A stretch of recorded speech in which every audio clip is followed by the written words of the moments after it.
Hey, thanks for tuning in once again to our Parkview study series as we're working our way through the letter of 1 Peter. We are going to wrap up chapter 4 today with a passage that Peter talks specifically to the topic of our suffering. Now, you've got to remember that he is writing a letter to Christianity in general. He is writing a letter that has no direct audience, and it doesn't even have much of a direct target date. So this is a letter that is applicable from the time Peter wrote it all the way through today, and it is a very viable letter for us today in the 21st century to be able to look to for good, positive, encouraging ways to live out the holiness that God has called us to, especially when we face persecution. Now, his initial readers were in the Roman Empire. Persecution was picking up. Christians were being actively pursued and persecuted and killed for their faith. We don't face that here in 21st century United States of America. And yet around the world, some do. Many do. And the way our culture is going, even here in our nation, the persecution that we face is becoming more and more evident. Jesus told us that as we follow him, that we would be hated, we would be reviled, and so we can't expect to avoid that, even though we've had a season for a couple of centuries or more here in this country of religious freedom and the ability to worship how we see fit, and that's been a blessing. But we will face difficult circumstances, including persecution. Even in our faith, without it being a persecution mindset, we face circumstances that are difficult. We face times in our faith or in our life where we reach a crisis point in our faith. We have a hard time understanding why God allows bad things to happen to good people, why good people experience those things. We have a hard time with relationships. Maybe somebody doesn't like us, or we have a failure in a relationship that is causing pain and suffering. And so Peter kind of covers all of these things in a broad sense. But here toward the end of chapter 4, he says, hey, look, if you're going to suffer, make sure that you're doing it for God's glory. He says you will face suffering just like Jesus did. And so there is a beauty to that. There's joy that you can find in that. So let's take a look at this. We're going to take a look at chapter 4, verses 12 through 19. I'm going to read through it, and then we'll kind of cover it chunk by chunk, verse by verse, as we proceed through it. Verse 12, he says, "Beloved, do not be surprised at the fiery ordeal among you, which comes upon you for your testing, as though something strange were happening to you. Don't be surprised. But to the degree that you share the sufferings of Christ, keep on rejoicing, so that also at the revelation of his glory you may rejoice with exultation." That's the second time he's told us to rejoice.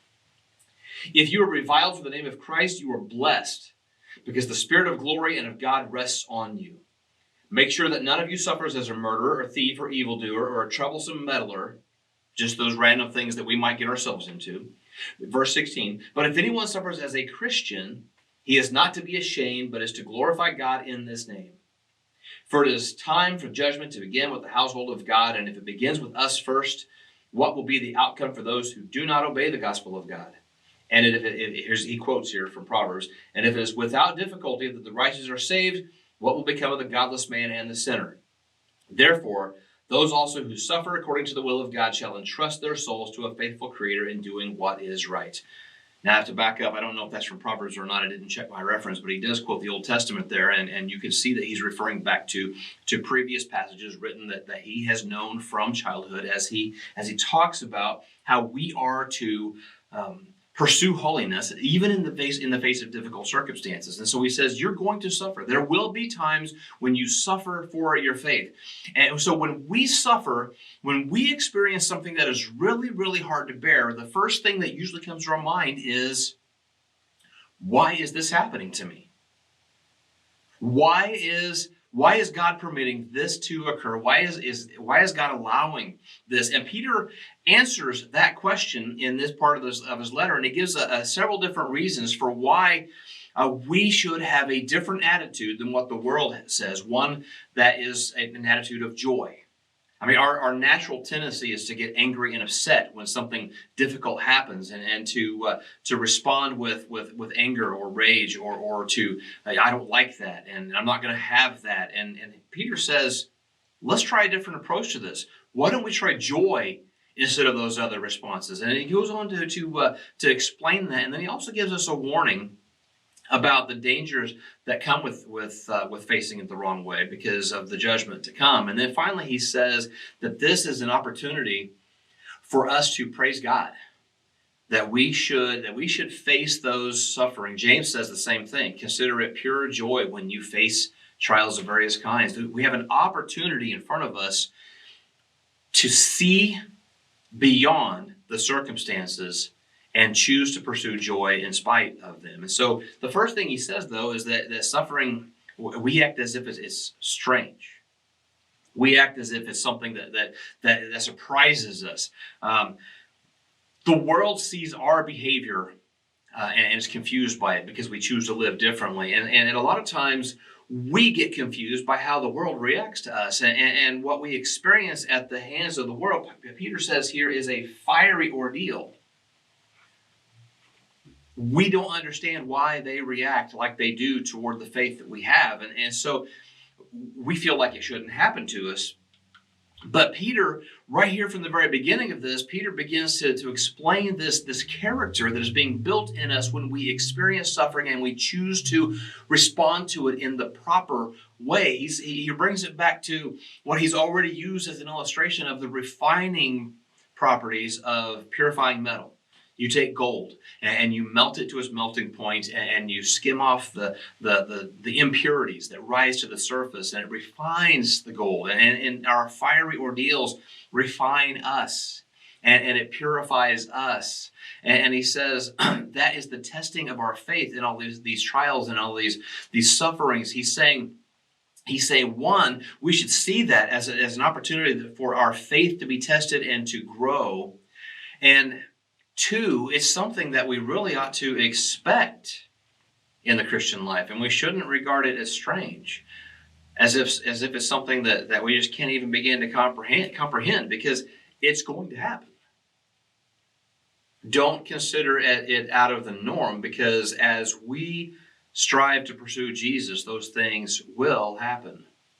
The Bible never says you might be persecuted or you could experience difficult times. The Bible over and over and over, from the Gospels and Jesus' own teachings all the way through Paul and Peter and some of the other New Testament authors, the Gospel over and over and over says you will be persecuted. You will face suffering. You will face trials and temptations. And yet you can respond like the world does, or you can choose a different way out of that, to walk through that by choosing to glorify God and to live with joy. Because the outcome of this is that it produces character in us. It grows our character, develops our character into what Jesus wants us to be. When we suffer as Christians, what Peter says here is that you are suffering in the same way that Jesus suffered. And he says that if Jesus suffered and then ultimately went to receive the glory that God had in store for him, if we suffer like Jesus did, then we can share in that glory. That's a promise that we can lean on, that we can take heart in. And the practical application that goes along with this is that because of this, we can choose joy. We can choose to rejoice in those difficult things as they're happening, because we can see beyond the current circumstances or the current moment. We can have a different perspective, and we can see the beauty behind the difficulty. And we can choose to be joyful. We can choose to rejoice. We can choose to be patient. We can choose to let God develop this character in us so that we become more and more of a reflection of who He is. That's incredible when you get down to it. That is absolutely incredible. Peter's thought here means that Jesus' suffering brought him to righteousness, and that's what it produces in us as well. It produces righteousness in us. And so we share in the sufferings of Christ. And because of that, we can be overjoyed. We can rejoice. We can be filled with this joy at the revelation of God's glory, because eventually Jesus is going to come back. And that is something that we expectantly look forward to, that we long for, that we wait for, because we have, according to the first chapter of 1 Peter here, we have this inheritance that is in heaven waiting for us, imperishable, undefiled, that is just waiting for us to receive it. And when Jesus comes back, we will get to partake in that inheritance. We will get to be there. And so that's the longing. That is the behind the scenes. That's the reason we can rejoice, because we can see what's going on in spite of what the world is trying to blind us with. And so because of that, don't think it's strange. I'm not saying to rejoice in the suffering itself. There are some people out there who take a perverse joy in suffering for various reasons. Maybe it brings them sympathy. Maybe it gets them attention. Maybe they like the things that draws to them, and so they rejoice in the suffering and stuff. No, we rejoice in what's behind it. And I'm also not saying that we're called to go seek out suffering, even if it's suffering for Jesus. It's not God's ultimate will that we should suffer. He wants us to have a life that is better than that. But in this fallen world, it will happen. So we shouldn't seek it, and we shouldn't rejoice in it for the wrong reasons. We need to look beyond it to the means, the methods, and the purpose that Jesus has in store, that he's working through in us in the midst of the suffering. So there's a blessing here. There's a beauty here. Peter kind of paraphrases a little bit of Jesus' words out of Matthew chapter 5 when he says, "Blessed are when people insult you and persecute you and falsely say all kinds of things about you because of me. Rejoice and be glad, because great is your reward in heaven." That is exactly what Peter's telling us here. And I suspect that as he is writing this letter, years after Jesus has lived and died and resurrected and ascended to the Father, as he's writing this, he probably remembers that Sermon on the Mount when Jesus said these words and said, "Well, people persecuting me. Why would that happen? And how can I face joy in the middle of that when things are going wrong?" And now he's writing this letter, and he's like, yeah, Jesus knew what he was talking about. There's wisdom in that. And so he kind of reiterates that here toward the end of the New Testament, what we see back in Matthew chapter 5 at the very beginning. To be blessed is to be the recipient of God's favor. And he says, you are blessed. Blessed are you when people insult you and persecute you and falsely say all kinds of things against you because of me, Jesus says. There's a blessing in that. There's a beauty in that. It's not just something we have to endure. It's something that causes us to grow. And so in that we can find contentment. In that we can find some satisfaction. And in that we can find joy. That's what Peter's telling us to do here. Because the blessing that Jesus pours out on us is that the Spirit of the glory and of God rests upon us. That's what he's saying here. The Spirit of the glory and of God rests on you, back there in verse 14. That is a blessing. Knowing that as I face difficult circumstances, whether that is for the sake of Christ or because we live in a fallen world and I have to deal with disease or death or the consequences of sin all around me, I can rest assured knowing that I've got the Holy Spirit in my corner, supporting me, encouraging me, and strengthening me, guiding me as I seek to live this life of holiness. That is a blessing. Now, in the next couple of verses, they're 14 and verse 15, he says, now you've got to make sure that you're suffering for the right reasons. He says you don't want to suffer for, what does he say here, as a murderer or a thief or evildoer or a troublesome meddler. So it's suffering because of the name of Jesus that he's talking about. In other words, suffering that is undeserved because you didn't do anything to warrant those circumstances. You know, there are some people who reap the benefit of their actions because Because when you do stupid things, you're going to reap difficult consequences, okay? Sometimes you do those on purpose. There's people who seem to do that. Sometimes there are people who do that accidentally and reap the consequences of it. He's not talking about those kind of things. He's talking about the fact that when we are suffering for the sake of Jesus, not where we deserve the penalty for murderer or thief or evildoer. I mean, if you murder somebody, then yes, you're going to suffer. You're going to pay the penalty. You're going to pay the consequences for that. Peter is saying here that when you suffer for Jesus, it's not for those kind of things. It's for something that for nothing that you've done. It's just that you belong to Jesus. And he says, make sure that when you suffer, you're doing it for the right reasons. And it's not a shameful thing. You don't need to be ashamed of suffering as a Christian. Rather, we should recognize that when we suffer, it's a means by which we can glorify God. I remember when my dad was sick. He had a melanoma skin cancer that metastasized into his brain and caused some hemorrhagic tumors, and it was a long process. And I remember distinctly some of his doctors and some of his nurses saw his outlook on life and said, why do you choose to have joy when you're facing such a difficult scenario here? My dad saw the suffering that he was going through as not an opportunity to whine and complain and gripe about his life, but as an opportunity to say, you know what? It may be difficult now, but I know that when I'm done with this life, I will be in the presence of Jesus, and that will be for an eternity. And so I can see beyond this present difficulty, and I can see the glory that Jesus receives from the Father that I get to share in, and I get to glorify God in that. That was his mentality. My hope and my prayer is that if I ever face circumstances such as that I can do the same thing.